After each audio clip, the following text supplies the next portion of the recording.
Kejaksaan Negeri Subang, Jawa Barat, resmi menahan Uhar Abdul Qohar, mantan Ketua Gabungan Kelompok Tani-Tani Sejahtera, sebagai tersangka dalam kasus dugaan korupsi hibah alat mesin pertanian tahun anggaran 2015. Penahanan dilakukan pada Senin tanggal 8 Desember tahun 2025. Uhar yang mengenakan rompi merah tahanan kejaksaan hanya tertunduk saat digiring menuju Lembaga Pemasyarakatan Kelas 2B Subang. Ia mengaku khilaf dan menyatakan siap mengikuti proses hukum. Kasus ini bermula dari bantuan alat pertanian berupa dompleng, alsintan, hingga traktor senilai total 2,7 miliar rupiah yang bersumber dari APBN dan disalurkan kepada 9 gapoktan di Desa Mulyasari, Kecamatan Binong, Subang, pada tahun 2016. Kepala Kejari Subang, Nordin Kusumanegara, menjelaskan bahwa modus yang dilakukan tersangka adalah mengajukan proposal, namun kemudian menjual seluruh unit yang diterima tanpa persetujuan penerima manfaat. Alat-alat tersebut juga tidak diserahkan dan tidak dimanfaatkan untuk kegiatan pertanian. Berdasarkan hasil perhitungan, perbuatan tersangka mengakibatkan kerugian negara sebesar 620 juta rupiah lebih. 9 gapoktan penerima yang merasa dirugikan, akhirnya melaporkan penyelewengan ini. Tersangka Uhar ditahan selama 20 hari ke depan di Lapas Subang karena dikhawatirkan melarikan diri, menghilangkan barang bukti, atau memengaruhi saksi. Ia dijerat Pasal 2 dan Pasal 3 Undang-Undang Tindak Pidana Korupsi tahun 2021 dengan ancaman pidana maksimal 25 tahun atau hukuman mati.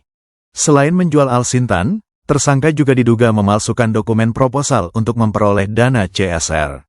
Meskipun penanganan kasus ini rumit karena peristiwa terjadi sejak 2016, Kejari memastikan penyidikan terus berlanjut dan tidak menutup kemungkinan adanya tersangka baru jika ditemukan keterlibatan pihak lain. Yang saya hormati dan saya banggakan, rekan-rekan insan pers, rekan media di Kabupaten Subang. Saya dapat sampaikan hari ini penyidik Pitsus Kejaksaan Negeri Subang telah menetapkan seorang tersangka selaku Ketua Gapoktan berinisial namanya UAK, umur 61 tahun, di dalam dugaan penyidikan, dugaan tindak pidana korupsi bantuan pemerintah terhadap gabungan kelompok tani, Gapoktan Tani Sejahtera di Desa Mulyasari, Kecamatan Binong, Kabupaten Subang, tahun anggaran 2015.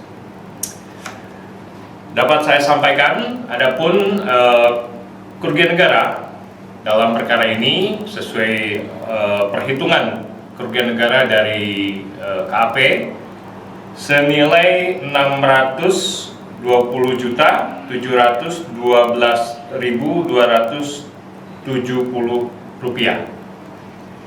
Yang bersangkutan kami lakukan penahanan untuk 20 hari ke depan di Lapas Kelas 2B Subang.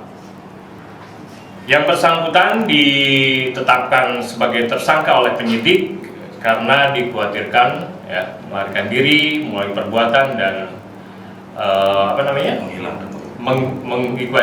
menghilangkan barang bukti. Bahwa penetapan tersangka ini sesuai dengan instruksi Jaksa Agung Muda Tindak Pidana Khusus dalam Surat Edaran Nomor SE 1 FFJP 03/2025 tentang prioritas penanganan perkara tindak pidana korupsi yang berhubungan dengan hajat hidup orang banyak, yaitu sektor swasembada pangan.